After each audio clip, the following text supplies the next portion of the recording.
Remember 2007? The economy seemed strong, jobs were plentiful, housing prices kept rising, many felt invincible, but cracks were forming beneath the surface, hidden dangers that would soon plunge the world into the worst economic crisis since the Great Depression. This wasn't just another recession, this was the Great Recession. How did it happen? Why weren't we prepared?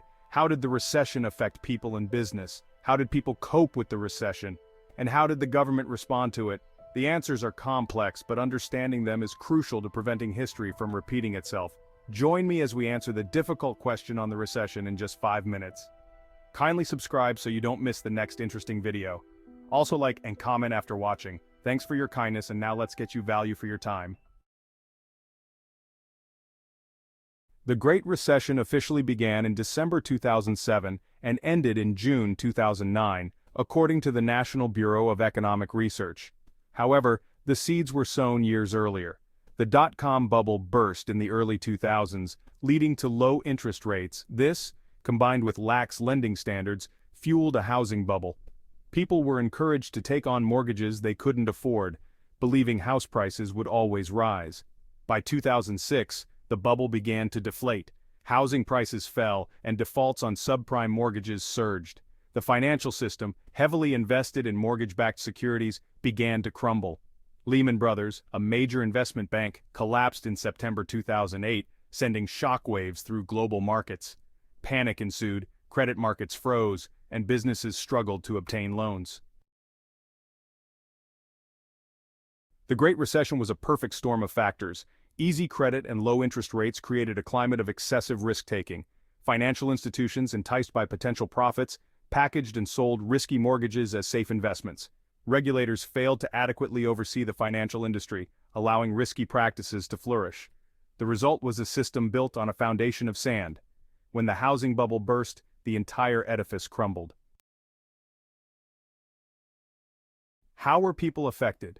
The impact on individuals and families was devastating. Millions lost their jobs, homes, and savings. Unemployment soared to 10%, a level not seen since the 1980s. Long-term unemployment became a persistent problem, leaving many feeling hopeless and disillusioned. The foreclosure crisis ripped apart communities, leaving behind a trail of abandoned homes and shattered dreams. Businesses, both large and small, struggled to survive. Consumer spending plummeted as people tightened their belts. Companies were forced to lay off workers, cut back on investments, and even shut down altogether. The automotive industry was hit particularly hard, with General Motors and Chrysler requiring government bailouts to avoid bankruptcy. How did people weather the storm? Facing unprecedented challenges, people found ways to cope. Families cut back on spending, downsized their homes, and delayed major purchases. Many turned to government assistance programs for help with food, housing, and healthcare. Communities came together, offering support and resources to those in need. Food banks and shelters saw a surge in demand as people struggled to make ends meet. The human spirit of resilience shone through during these difficult times. People helped their neighbors, volunteered their time, and found creative ways to adapt. The recession, while painful, also fostered a sense of community and a renewed appreciation for the importance of social safety nets. How did the government respond? The government took unprecedented steps to stabilize the financial system and stimulate the economy. The Troubled Asset Relief Program, or TARP, injected billions of dollars into banks to prevent a complete collapse of the financial system. The American Recovery and Reinvestment Act of 2009 provided tax cuts and spending increases to boost demand and create jobs.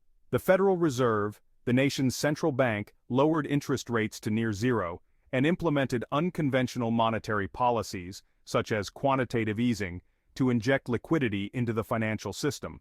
These measures, while controversial, helped to prevent a deeper recession and set the stage for a slow and uneven recovery.